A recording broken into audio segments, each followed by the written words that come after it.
Good morning students. जैसा कि हमने पहले दो वीडियोज में बात की, हमने पहले दो वीडियोज में इलेक्ट्रिसिटी वाले चैप्टर में इलेक्ट्रिक करंट क्या होता है और इलेक्ट्रिक पोटेंशियल क्या होता है वो पढ़ा। आज हम पढ़ेंगे ओम्स लॉ। उससे पहले जो हमने अब तक पढ़ा है मैं उसको थोड़ा जल्दी जल्दी रिवाइज कर लेता हूँ। जैसे हमने पढ़ा इलेक्ट्रिक करंट क्या होता है? Flow of charge I is equal to Q by T, flow of charge per unit times. इसकी यूनिट क्या होती है? यूनिट होती है एम्पियर, या फिर आप बोल सकते हो कूलम्ब पर सेकेंड। फिर हमने पढ़ा इलेक्ट्रिक पोटेंशियल, वो होता है work done to move a charge from one point to another point, और इसकी यूनिट क्या होती है? यूनिट होती है वोल्ट या फिर जूल पर कूलम्ब। करंट और पोटेंशियल को मेजर करने के लिए हम इलेक्ट्रिक सर्किट्स में दो इंस्ट्रूमेंट्स यूज करते हैं। तो मेजरिंग इंस्ट्रूमेंट की बात करें पहले हम।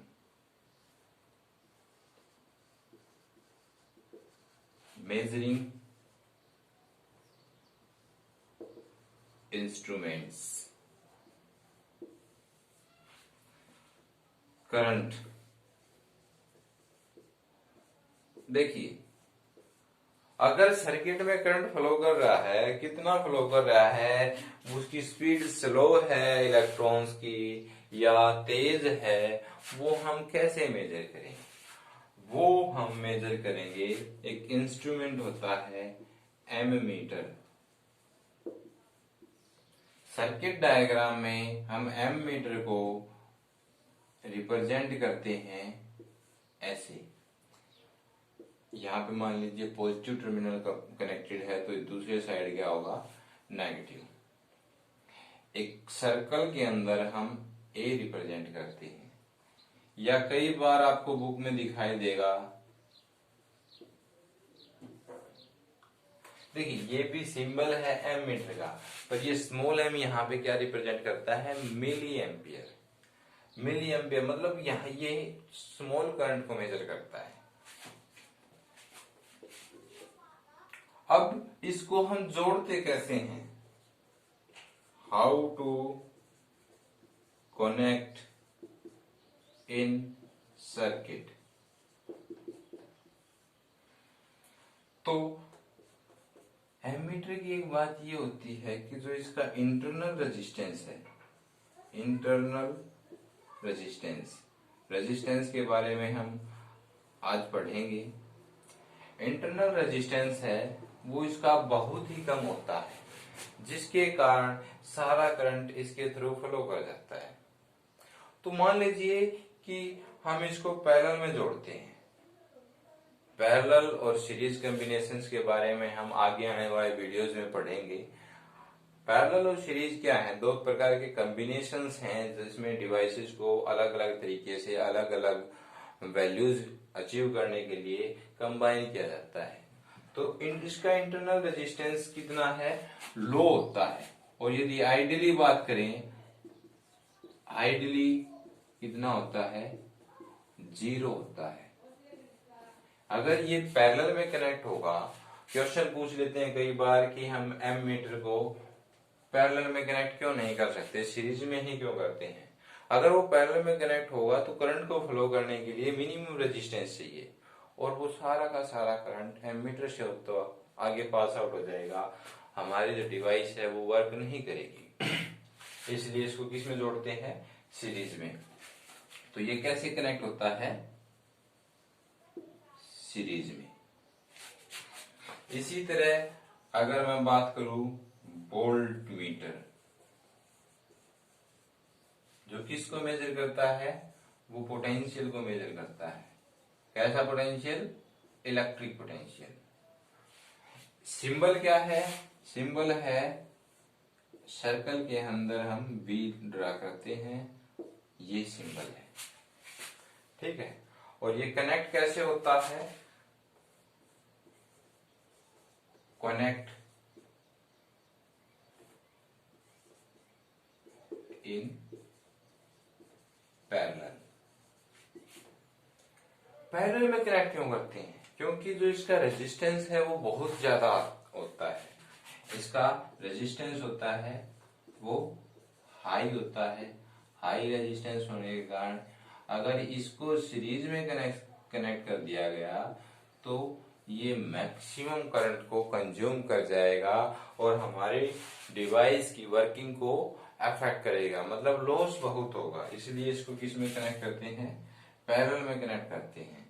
ये क्या मेजर करता है, ये किसी डिवाइस के, मान लीजिए ये वायर है तो इस वायर के दोनों टर्मिनल्स, इस एंड पे और इस एंड पे जो पोटेंशियल का अंतर है इसका और इसका, उस डिफरेंस को मेजर करता है। उसको हम क्या बोलते हैं, वोल्टमीटर, एमीमीटर, इसको मेजर करता है करंट को। अब देखिए हमारा टॉपिक शुरू करते हैं ओम का नियम, ओम्स लॉ।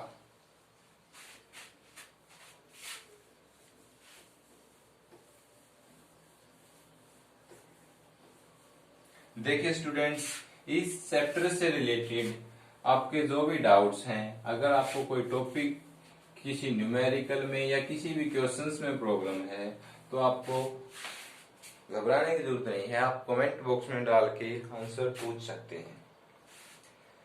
देखिए ओम्स लॉ क्या होता है। ओम ने क्या बताया कि किसी वायर के अंदर जब हम बैटरी को या किसी सोर्स को जोड़ते हैं तो करंट फ्लो करने लग जाता है। अब वो सोर्स छोटा है या बड़ा है, अब यदि हम सोर्स की कैपेसिटी बढ़ा देते हैं तो उस वायर पे क्या इफेक्ट पड़ेगा, क्या प्रभाव पड़ेगा, हम उसको कैसे एक्सप्रेस कर सकते हैं, कैसे समझ सकते हैं, दूसरे को बता सकते हैं। ओम ने बताया कि मान लीजिए ये वायर है,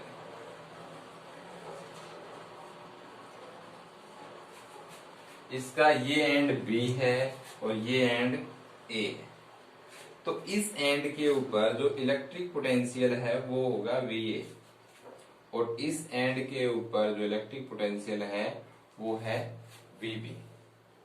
जैसा कि हमने पहले पढ़ा है कि पोटेंशियल डिफरेंस क्या होता है, पोटेंशियल डिफरेंस है दोनों एंड्स का डिफरेंस V। अगर ये वैल्यू नॉट इक्वल टू 0 है, मतलब VA VB के इक्वल नहीं है, VA VB के इक्वल नहीं है तो करंट फ्लो करेगा, अदरवाइज करंट नहीं। यहां देखिए अगर ये दोनों बराबर होते, आप सोचिए यहां पर ये एंड और ये एंड का पोटेंशियल बराबर होता और हम जानते हैं कि करंट कहां जाता है, हायर पोटेंशियल से लोअर पोटेंशियल। हायर पोटेंशियल कौन सा है, दोनों बराबर है। अब जब पानी वाले टैंक की बात की थी कि ये मैं दो टैंक को एक साथ कंबाइन कर देता हूँ, यहां से कोई पासिंग लगा देता हूँ, यहां से पानी फ्लो कर रहा है इसमें, कब तक फ्लो करेगा, जब तक इन दोनों का लेवल क्या नहीं हो जाता, बराबर। अब एक टाइम के बाद इन दोनों का लेवल बराबर होगा तो क्या वाटर इस टैंक से या उस टैंक से एक दूसरे के अंदर फ्लो करेगा, नहीं करेगा, क्योंकि यहाँ पर जो लेवल है उसके कारण प्रेशर डिफरेंस क्रिएट होता है जिससे वो फ्लो करता है वाटर। इसी तरह यहाँ पे भी वो प्रेशर डिफरेंस किसका, पोटेंशियल का, इलेक्ट्रिक पोटेंशियल डिफरेंस, उसको हम क्या बोलते हैं, इलेक्ट्रिकल पोटेंशियल डिफरेंस। यदि नहीं होगा तो करंट फ्लो नहीं करेगा। अगर ये दोनों बराबर हैं, अगर मैं बोल देता हूं कि VA बराबर है VB तो कंडीशन आती है नो करंट फ्लो।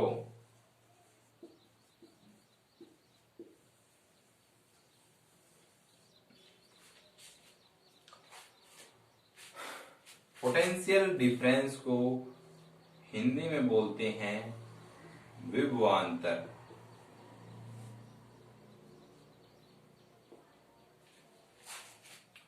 इन दोनों सिरों के विभव का अंतर। यदि आवेश चार्ज इस एंड से इस एंड तक फ्लो कर रहा है, मतलब यहाँ पर इलेक्ट्रॉन्स हैं वो इस डायरेक्शन में मूव कर रहे हैं। कब करेंगे? जब मैं इसके साथ कोई पावर सोर्स, एक बैटरी को कनेक्ट कर देता हूं।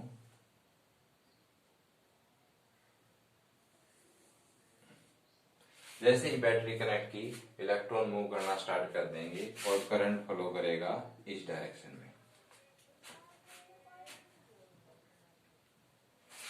तो देखिए ओम ने क्या बताया, ओम ने बताया कि जब किसी सोर्स से करंट फ्लो करता है तो वो करंट जो आई है वो डायरेक्टली प्रोपोर्शनल होता है उस करंट कैरिंग वायर, इस वायर के दोनों सिरों के पोटेंशियल डिफरेंस के बीच में।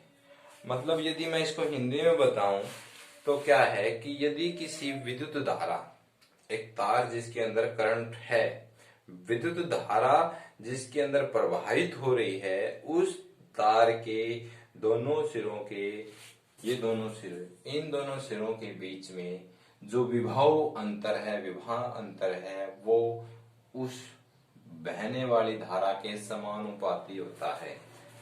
मतलब electric potential between two ends of wire is directly proportional to current.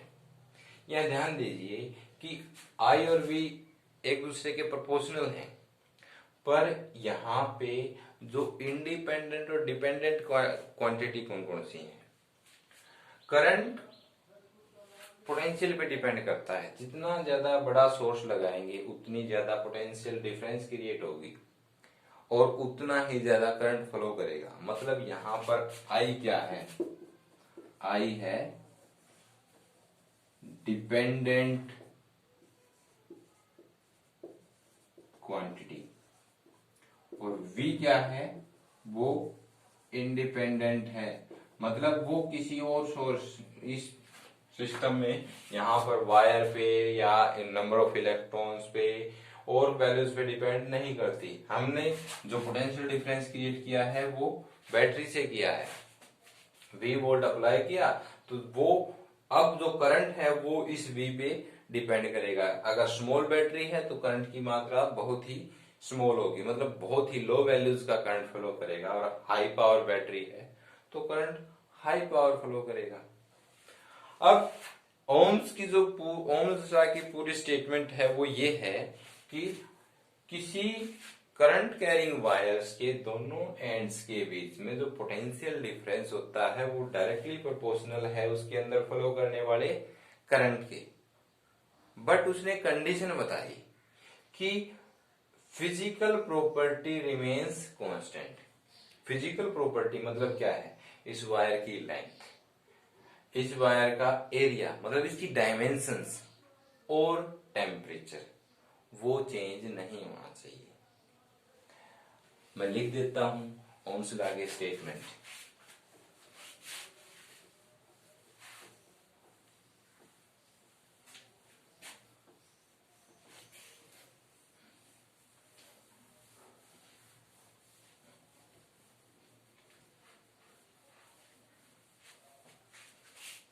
देखिए, it states that current flowing through a wire is directly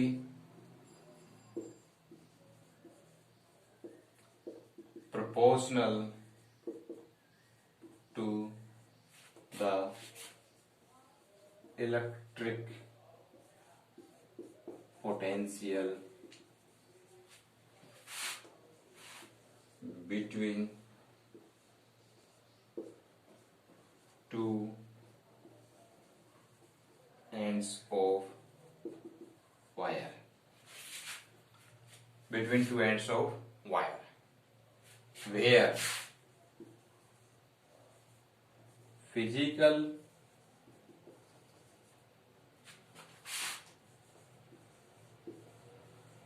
property does not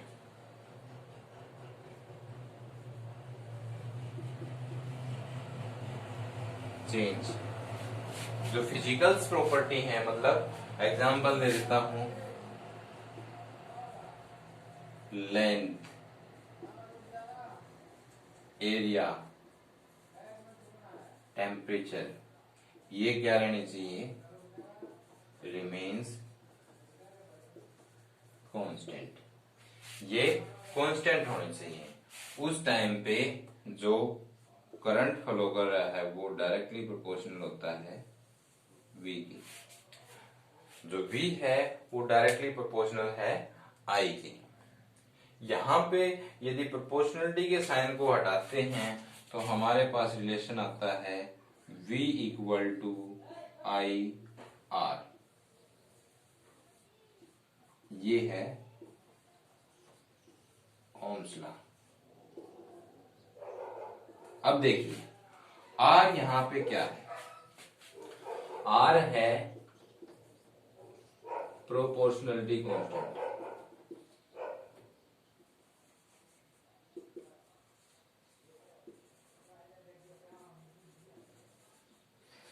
V क्या है, V है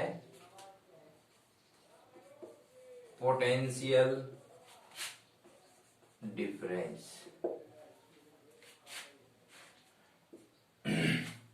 और I क्या है, इलेक्ट्रिक करंट। देखिए अब हमारे पास जो इक्वेशन आ गई वो है V is equal to I R. तो यहां सबसे पहले हम प्रोपोर्शनलिटी कांस्टेंट की बात करेंगे। इस प्रोपोर्शनलिटी कांस्टेंट को नाम दिया गया है रेजिस्टेंस।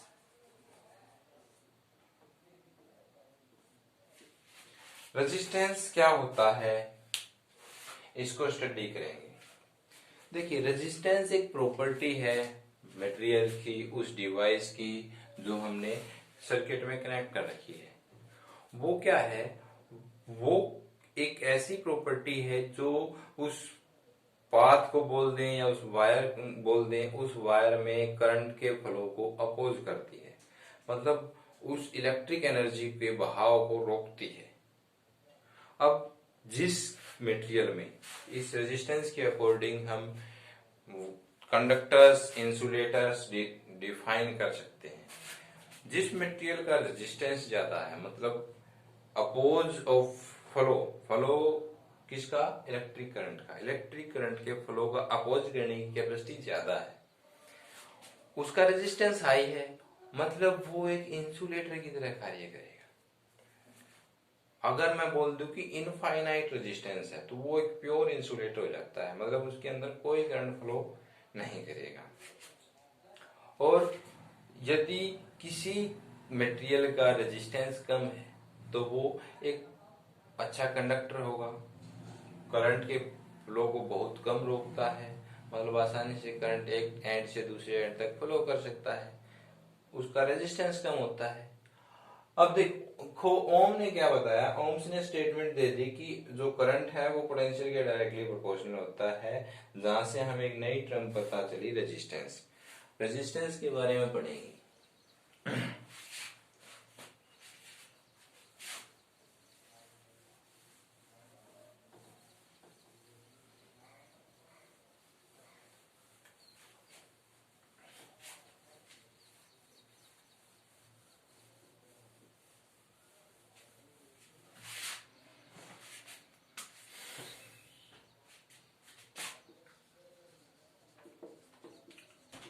रेजिस्टेंस, रेजिस्टेंस क्या होता है, देखिए इट इज ए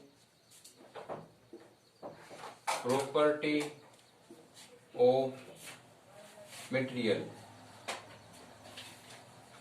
मटेरियल मतलब वो device that is used in circuit। जो भी मटेरियल हमने यूज किया है, मतलब वो डिवाइस जिस मटेरियल से बनी है उसकी प्रॉपर्टी है to oppose the flow of electric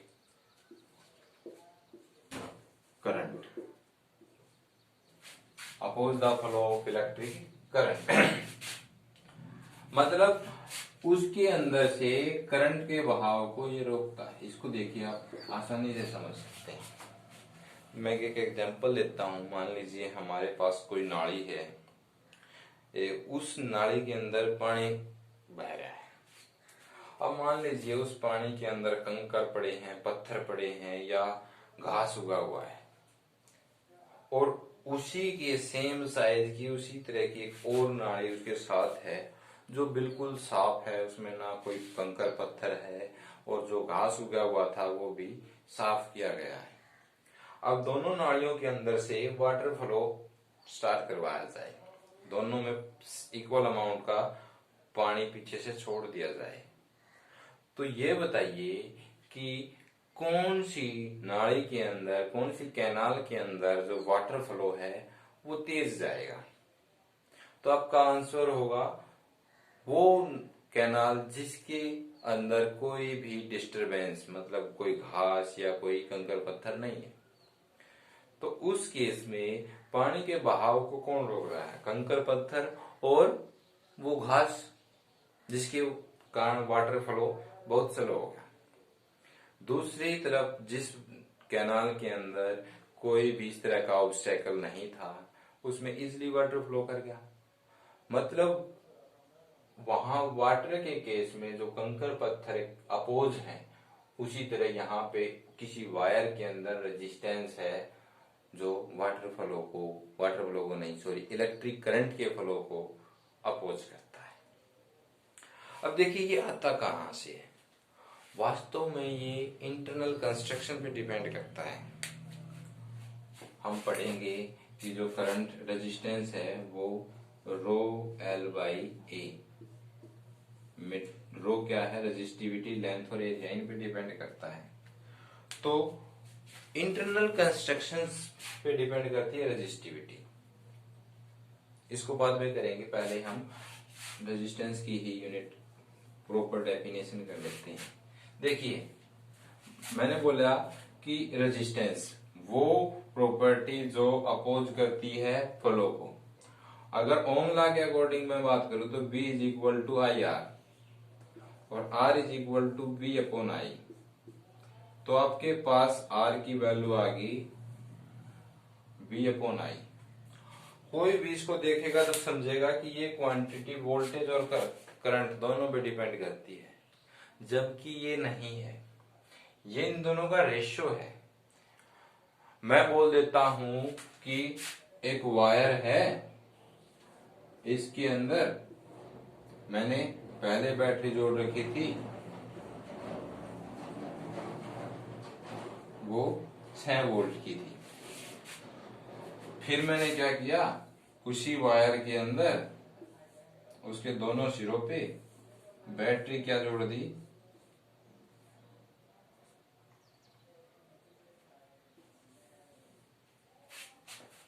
12 volt की जोड़ दी। तो क्या ये 12 वोल्ट की बैटरी यहां पर V की वैल्यू डबल करने से R की वैल्यू डबल हो जाएगी? यहां पे आपको दिखाई दे रहा है कि ये इसके समानुपाती है। क्या ये 2 टाइम होगा तो ये 2 टाइम हो जाएगा? नहीं। ओम्स लॉ ने ये बताया है कि जो पोटेंशियल है वो करंट के डायरेक्टली प्रोपोर्शनल होता है। यदि V की वैल्यू बढ़ेगी तो उसी रेशियो में, उसी अमाउंट में क्या बढ़ जाएगा? करंट बढ़ जाएगा, और ये जो प्रॉपर्टी है वो कांस्टेंट रहेगी। देखिए यहां पर R क्या है? इंडिपेंडेंट है V और I के। R V और I के इंडिपेंडेंट है। R is independent of V and I। इन दोनों की वैल्यूज अगर चेंज होंगी तो रेजिस्टेंस की वैल्यूज नहीं चेंज होंगी।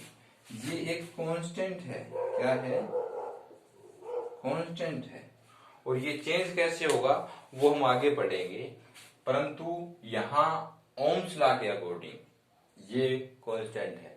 अगर किसी मटेरियल का रेजिस्टेंस चेंज हो जाता है तो वो डिवाइस ओमिक डिवाइस नहीं रहती, ओम्स लॉ को ओबे नहीं करती, नॉन ओमिक डिवाइस हो जाती है, क्योंकि ओम्स लॉ में जो फिजिकल प्रॉपर्टी है वो कांस्टेंट रहनी चाहिए।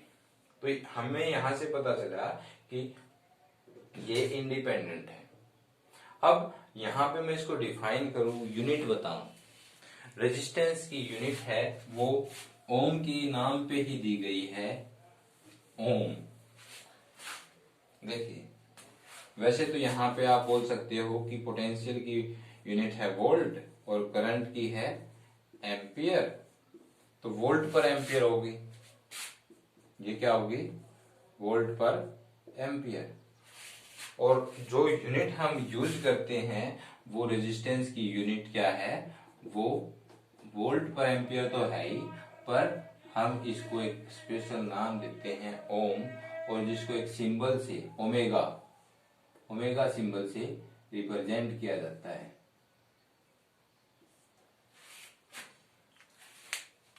अब यदि आपसे कोई पूछे कि एक ओम रेजिस्टेंस को डिफाइन कीजिए, एक ओम रेजिस्टेंस को डिफाइन कीजिए, तो आप क्या बताओगे, यदि किसी वायर में 1 volt current, 1 volt electric potential difference है और 1 वोल्ट इलेक्ट्रिक पोटेंशियल देने के बाद उसमें 1 एम्पियर करंट फ्लो कर रहा है, यदि किसी वायर में 1 वोल्ट पोटेंशियल अप्लाई करने के बाद 1 एम्पियर करंट फ्लो करे तो उस डिवाइस का रेजिस्टेंस क्या होगा, उस डिवाइस का रेजिस्टेंस होगा 1 ओम। क्या होगा, 1 ओम। ठीक है, हमने रेजिस्टेंस के बारे में जाना। अब हम पढ़ेंगे कि कौन कौन से वो फैक्टर हैं जिन पे ये डिपेंड करता है। तो देखिए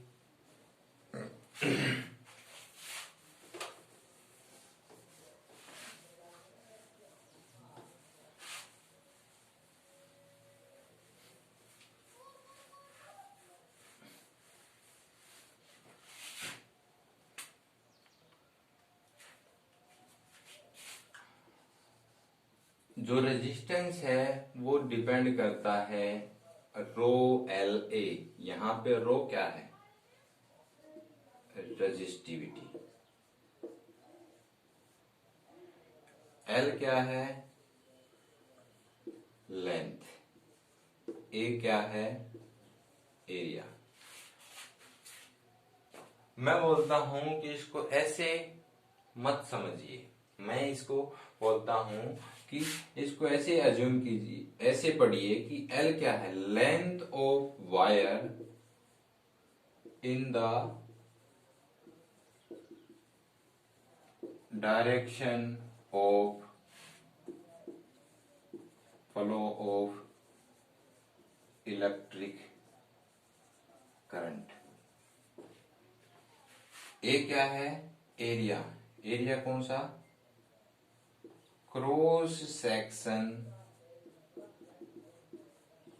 एरिया थ्रू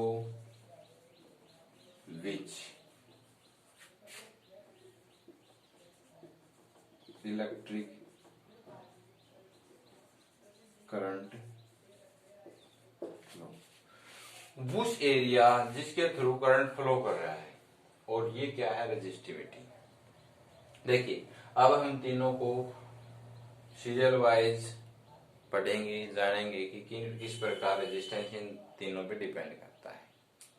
तो सबसे पहले मैं आपको बताता हूं कि मैंने ये क्यों लिखा है। मान लीजिए मैं कोई ऑब्जेक्ट उठाता हूं,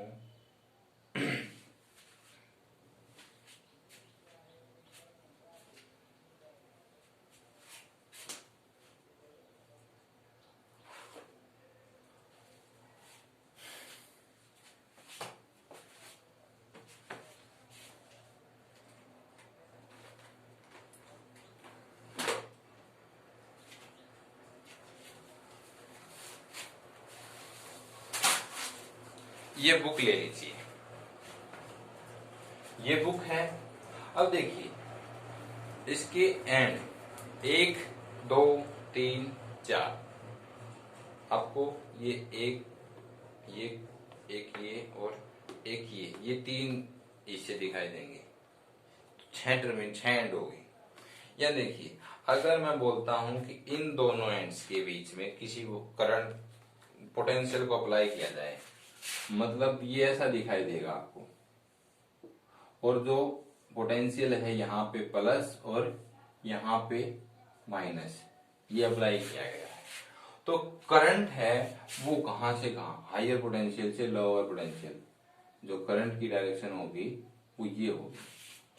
अब जो करंट है वो फ्लो करेगा, देखो यहां से करंट फ्लो करेगा इस हिस्से से, और इसके अंदर से पास होता हुआ यहां से बाहर निकलेगा। मतलब यहां पर जो लेंथ होगी वो लेंथ होगी ये वाली ये लेंथ होगी L, ठीक है। और एरिया कौन सा होगा, अब एरिया तो ये भी है, एरिया ये भी है, ये वाला ये पोर्शन ये भी एरिया है, और एरिया ये भी है। तो कौन सा एरिया काउंट करोगे आप, तो यहां पर एरिया होगा ये वाला, मतलब इसके इस साइड वाला। यदि मैं 3D पॉइंट ऑफ व्यू में जाऊं तो ये कुछ ऐसा दिखाई देगा। वैसे मेरी ड्राइंग कुछ ज्यादा ही खराब है, ठीक है, ये कुछ ऐसा दिखाई देगा। तो जो ये वाला पोर्शन है ये होगा क्रॉस सेक्शन एरिया, ये वाला। अब मैं वायर को चेंज, वो जो हमने पोटेंशियल अप्लाई किया था उन दोनों टर्मिनल्स को यहां से हटा के मान लीजिए मैं यहां जोड़ देता हूं, एक एंड यहां पे दूसरा एंड यहां पे। तो अब जो करंट फ्लो करेगा वो यहां से, ये पॉजिटिव पॉइंट है और ये वाला पॉइंट है वो नेगेटिव है, तो करंट फ्लो करेगा वो यहां से इधर से जाएगा, इस तरफ से बाहर निकलेगा। तो अब क्या है, जो लेंथ होगी वो ये हो जाएगी लेंथ। अब देखिए लेंथ कितनी घट गई, वही मटेरियल है, वही ऑब्जेक्ट है, तो पहले लेंथ जो इतनी थी अब वो लेंथ क्या होगी, सिर्फ इतनी। तो अब ये वाली लेंथ आ जाएगी और ये क्या बन जाएगा, ये क्रॉस सेक्शन एरिया हो जाएगा ये। तो इसीलिए मैंने ये बोला कि आप लेंथ वो लीजिए जिस डायरेक्शन में करंट फ्लो कर रहा है, और क्रॉस सेक्शन एरिया वो फेस उस कंडक्टर का, उस डिवाइस का वो फेस जिसके थ्रू करंट फ्लो करेगा, ठीक है। तो मतलब मैं एक क्यूबिकल बॉक्स बनाता हूं, एक क्यूबॉइडल शेप का ये बॉक्स है।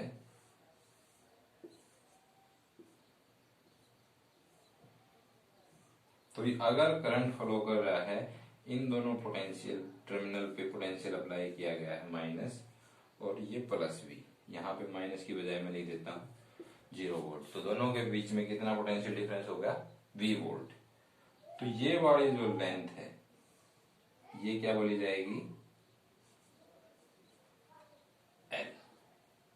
अब एरिया कौन सा होगा, ये वाला, ये वाली साइड, मान लीजिए ये साइड है B और ये वाली साइड, ये साइड है C, और इस साइड को मैं बोल देता हूं A।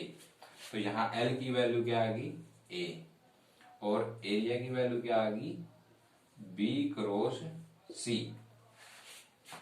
अगर इन दोनों के एंड्स के बीच में जोड़ दिया जाए तो एरिया क्या हो जाएगा, एरिया हो जाएगा ये वाला अपर सरफेस, तो वो हो जाएगा A क्रॉस B, और जो लेंथ हो जाएगी, अब देखिए लेंथ होगी वो ये है, ऊपर से नीचे जाएगा करंट, तो लेंथ हो जाएगी C। इसी तरह और एंड्स ले सकते हैं। मेरा समझाने का मतलब क्या है कि आप क्रॉस सेक्शन एरिया ये हो जाएगा। अब इस केस में जो एरिया ये है, अगर इन एंड्स के बीच में जोड़ा जाए तो क्रॉस सेक्शन एरिया कौन सा होगा, ये ऊपर वाला या नीचे वाला कोई भी ले सकते हैं, क्योंकि इक्वल शेप है, ये रेगुलर शेप है, ये वाला है। आई थिंक आप समझ गए होंगे जो मैं कहना चाहता हूं। अब हम बात करते हैं कि ये तीनों चीजें किस प्रकार रेजिस्टेंस को अफेक्ट करती हैं, हम हेडिंग डाल सकते हैं फैक्टर अफेक्टिंग रेजिस्टेंस। तो देखिए R जो है वो यहां से देखिए डायरेक्टली प्रोपोर्शनल है रो के, मतलब रेजिस्टिविटी, और ये किसी मटेरियल के लिए सेम होती है। मतलब ये रेजिस्टिविटी सिर्फ टेम्परेचर पे डिपेंड करती है, टेम्परेचर बदलता है तो पार्टिकल्स की इंटरनल जो अंदर की कंस्ट्रक्शन है, इंटरनल कंस्ट्रक्शन, वो चेंज होती है। मतलब रेजिस्टिविटी बताती है, मैं लिख देता हूं, रेजिस्टिविटी प्रॉपर्टी ऑफ सबस्टांस या material, substance that depend on internal construction।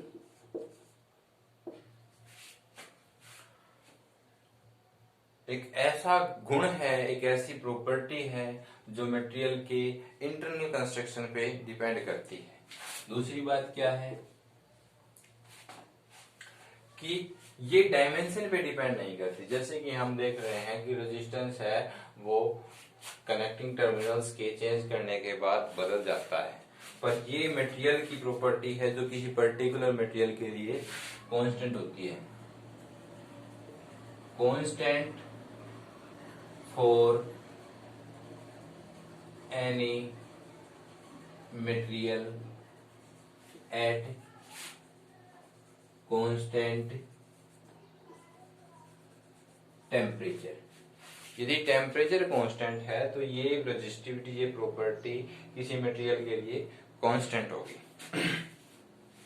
मतलब यदि टेम्परेचर चेंज होगा तो टेम्परेचर चेंज होने से क्या होता है, जो पार्टिकल हैं उनके अंदर जो अंदर एजिटेशन हो रही थी, जो वाइब्रेशन मतलब अंदर मोशन थी, वो मोशन बढ़ जाएगी। वाइब्रेटरी मोशन जो पार्टिकल की है वो इंक्रीज हो जाएगी, जिससे अगर टेम्परेचर बढ़ता गया तो वो स्टेट, जिस प्रकार सॉलिड से लिक्विड और लिक्विड से गैस स्टेट चेंज होती है, उसी प्रकार वो कंस्ट्रक्शन चेंज हो जाएगी। ठीक है, मतलब रेजिस्टिविटी चेंज हो जाएगी। ये डिपेंड करती है कंस्ट्रक्शन पे, इंटरनल कंस्ट्रक्शन पे। और देखिए और क्या है, ये बताती है कि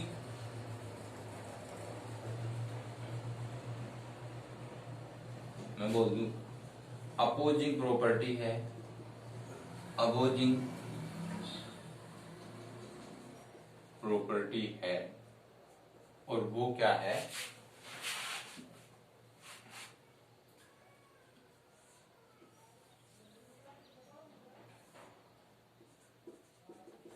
यूनिट लेंथ। यूनिट लेंथ के अंदर आप ऐसे बोल सकते हैं ऑफर रेजिस्टेंस। मतलब इस बात का मतलब ध्यान से समझिए, it offer resistance in a particular unit length. मतलब मैं बोल दूं कि 1 मीटर को यूनिट लेंथ की बजाय यूनिट एरिया या यूनिट वॉल्यूम, जिस तरह का ऑब्जेक्ट होगा उसी तरह की, मतलब 1 डायमेंशनल ऑब्जेक्ट है तो यूनिट लेंथ की बात करेंगे, 2 डायमेंशनल ऑब्जेक्ट है तो यूनिट एरिया की बात करेंगे, और 3D मोस्टली हम बात करते हैं 3D तो यूनिट वॉल्यूम में। मतलब अगर मैं यहाँ वायर की बात करूं तो वायर एक 1 डायमेंशनल ऑब्जेक्ट है, तो इस वायर में इसकी लेंथ कितनी है, 1 मीटर। अब ये किसी भी शेप में हो, ये चाहे किसी भी शेप में हो, सर्कुलर हो, रेक्टेंगल हो, ट्रायंगल शेप हो, किसी भी शेप में हो, 1 मीटर वायर में जो रेजिस्टेंस ऑफर होता है वो है रेजिस्टिविटी। मतलब रेजिस्टिविटी की यूनिट क्या है, यूनिट क्या है, वो है ओम मीटर। किसी एक यूनिट लेंथ में ऑफर किया गया रेजिस्टेंस, वो रेजिस्टिविटी है, ठीक है। और ये डायरेक्टली प्रोपोर्शनल है किसके? रेजिस्टेंस की। अगर मटेरियल चेंज हो जाता है तो रेजिस्टिविटी चेंज होगी, अदरवाइज रेजिस्टिविटी सेम रहेगी। और जितनी ज्यादा रेजिस्टिविटी होगी उतना ही ज्यादा रेजिस्टेंस होगा, मतलब it is directly proportional. If the resistivity is increase, resistance increase, और resistivity is decrease, resistance decrease. फिर बात आती है लेंथ की।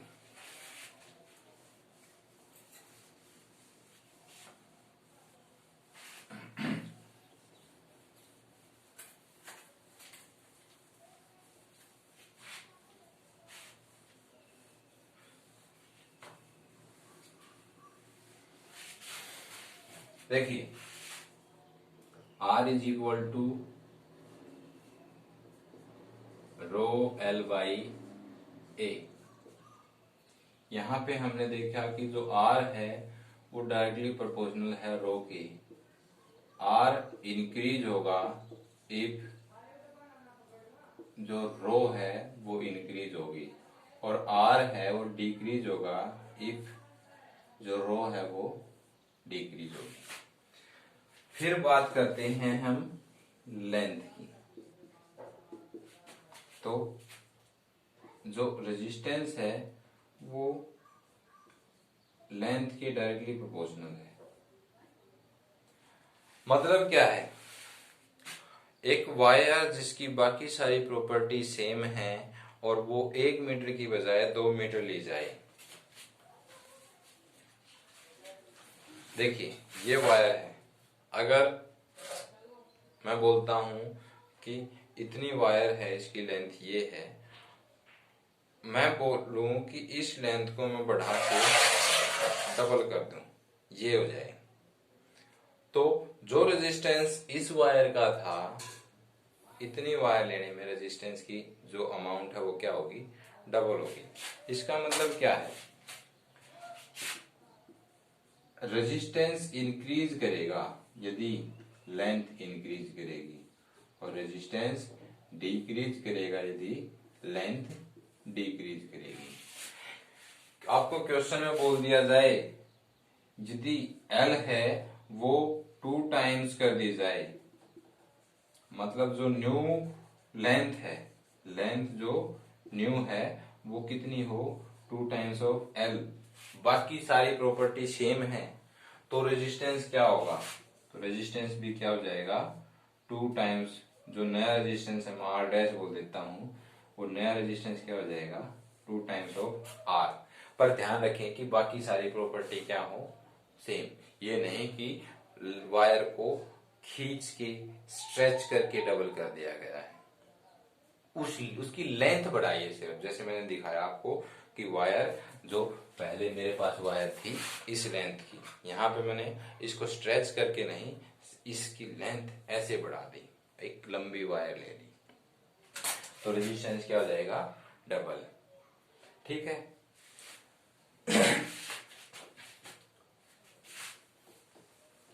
तो देखिए अब आपके पास दो बातें सामने आई हैं। नंबर 1 है जो R है वो डायरेक्टली प्रोपोर्शनल होता है किसके? रेजिस्टिविटी के। और 2 है जो R है वो डायरेक्टली प्रोपोर्शनल होता है लेंथ की। और ये बात ध्यान में रखिए कि एक बार जो डिवाइस बन गई उसके लिए ये कांस्टेंट रहेगा, कांस्टेंट एट कांस्टेंट टेम्परेचर। मतलब जब तक डिवाइस बनी नहीं है तब तक रेजिस्टिविटी चेंज होगी। मतलब हम किसी दूसरे मटेरियल के मरकरी बोल रहा हूँ, कॉपर की बजाय सिल्वर या फिर कोई और मटेरियल लेंगे, पर ये जब एक डिवाइस बन गई, मान लीजिए यही है, ये आपका कोई सिल्वर का, मान लीजिए सिल्वर की कोई कंडक्टिंग वायर है, तो एक बार तो ये बन के तैयार होगी, और सिल्वर की जो एक कांस्टेंट टेम्परेचर पे रेजिस्टिविटी है वो कांस्टेंट रहती है, तो रेजिस्टेंस भी क्या रहेगा? कांस्टेंट, पर लेंथ और एरिया हम चेंज कर सकते हैं। तो अब जो तीसरा पॉइंट बचता है वो है आर डायरेक्टली प्रोपोर्शनल टू 1/एरिया, मतलब जो आर है वो इनवर्सली प्रोपोर्शनल है। इनवर्सली प्रोपोर्शनल होने का मतलब क्या है? If area increased R decreased, इसको आप ऐसे बोल सकते हैं कि यदि हम वायर लेंगे थिक वायर, बाकी उसकी सारी प्रॉपर्टी सेम है, मतलब एक कॉपर की वायर ले लिया आपने, copper wire of 1 metre, 1 metre की कॉपर वायर ले ली, अब वो यदि थिक है, मतलब एरिया कितना है, पहले कोई उसी मटेरियल की थिन वायर, जैसे एक वायर ये है और एक वायर है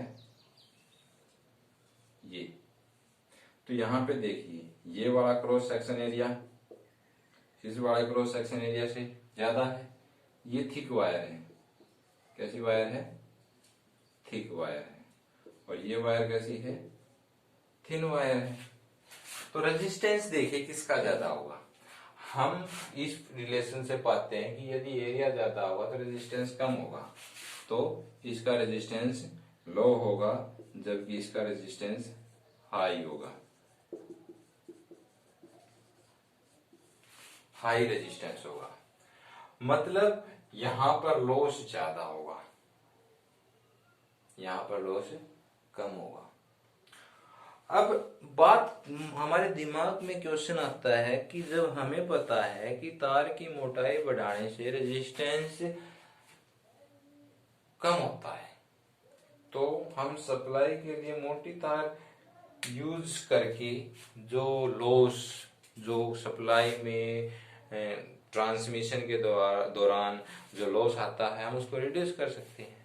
पर एक बात ध्यान में रखिए कि यदि आप थिकनेस बढ़ाते हैं तो मटेरियल की कॉस्ट बढ़ जाती है, मतलब ज्यादा मोटी तार लेंगे तो वो कॉस्टली बनेगा। दूसरी बात कि उसका वेट बढ़ जाएगा, उसको बैलेंस करने के लिए जो बाकी अरेंजमेंट है उसमें भी कॉस्ट बढ़ेगा, तो टोटली वो कॉस्टली हो जाएगा। इसलिए हम ज्यादा थिक वायर भी नहीं दे सकते, एक अप्रोप्रिएट साइज ही लेते हैं। अब जो तीसरा फैक्टर है वो है टेम्परेचर, चौथा फैक्टर टेम्परेचर। देखिए आप यदि एक्सपेरिमेंट करेंगे तो एक्सपेरिमेंट में दौरान पाएंगे कि जब हम कोई एक्सपेरिमेंट स्टार्ट करते हैं और उस एक्सपेरिमेंट के दौरान जो रीडिंग नोट करते हैं, आपने जब उस इंस्ट्रूमेंट को स्टार्ट किया तब वो रीडिंग, अगर वही इंस्ट्रूमेंट लगातार 1 घंटे तक काम करता रहता है, उस 1 घंटे के बाद उस रीडिंग को नोट करेंगे तो पहली वाली रीडिंग से मैच नहीं होगी। ऐसा क्यों हुआ? इसका रीजन है कि जब लगातार करंट फ्लो करता रहता है तो कुछ समय के बाद टेम्परेचर बढ़ता जाता है हीट लॉस के कारण, क्योंकि करंट फ्लो करेगा तो वो हीट प्रोड्यूस करेगा, चाहे वो थोड़ी हो, वो डिपेंड करेगी रेजिस्टेंस में, जो हम आगे इसी चैप्टर में पढ़ेंगे, परंतु हीट तो जरूर प्रोड्यूस होगी, जिससे टेम्परेचर इंक्रीज हो जाता है और टेम्परेचर इंक्रीज होने से रेजिस्टेंस चेंज हो जाता है। अब इसी कारण वो स्टार्टिंग की जो रीडिंग है और लास्ट में जो रीडिंग ली है वो चेंज आएंगी। अब वो चेंज्ड रीडिंग किस प्रकार टेम्परेचर पे डिपेंड करती है वो देखेंगे। देखिए हमने बात की कि रेजिस्टेंस के अकॉर्डिंग हम 2 तरीके से मटेरियल को डिवाइड कर सकते हैं, कंडक्टर और इंसुलेटर। एक मिनट,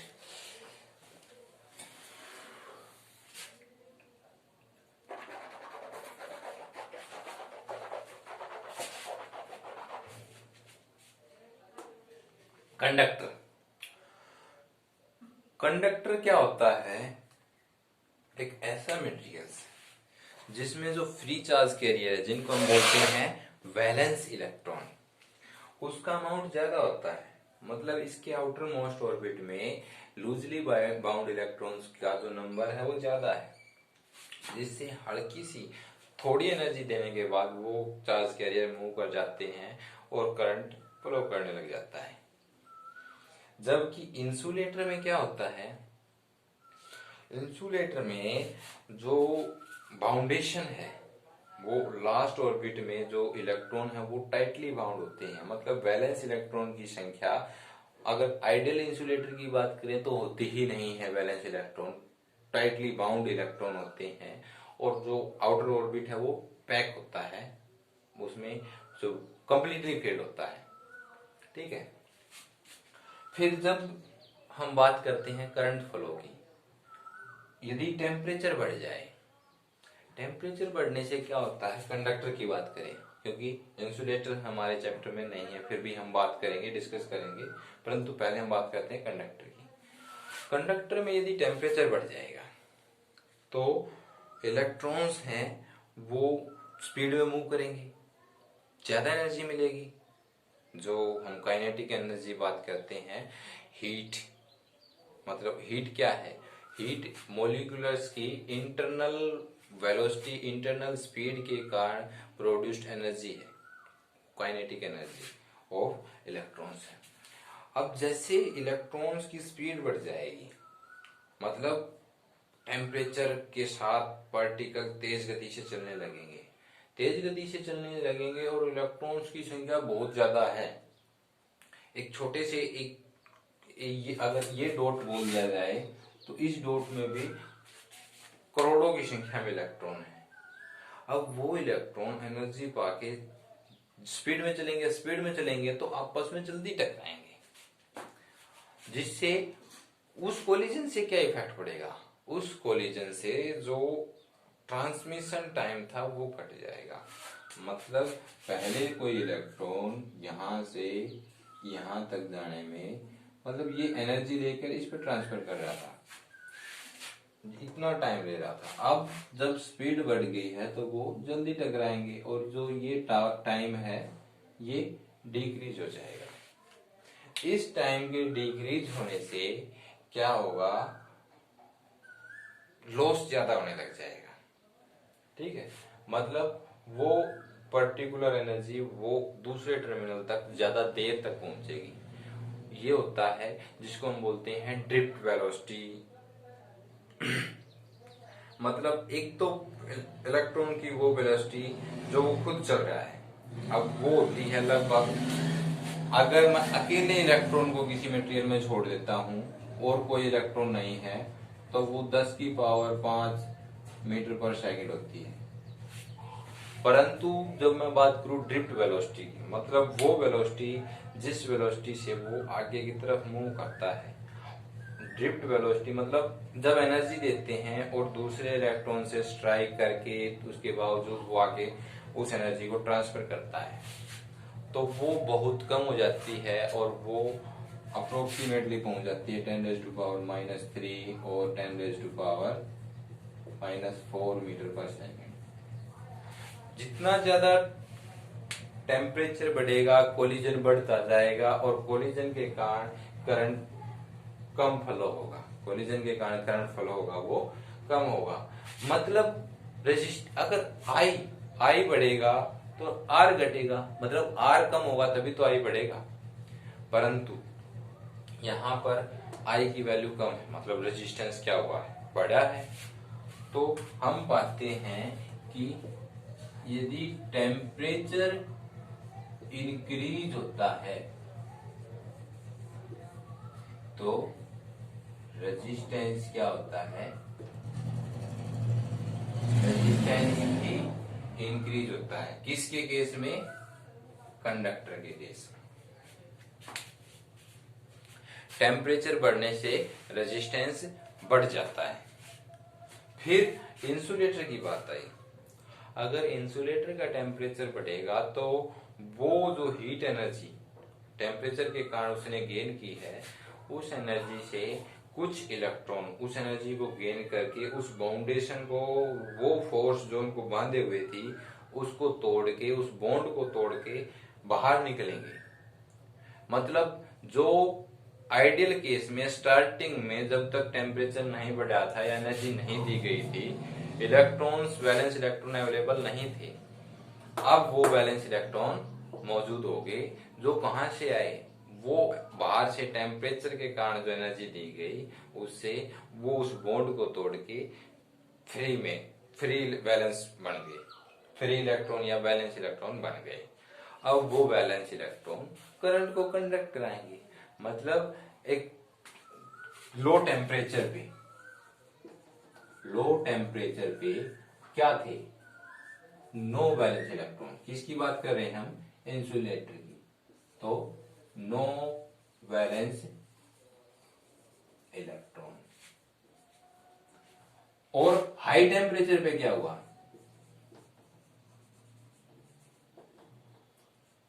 वैलेंस इलेक्ट्रॉन अवेलेबल हो गए।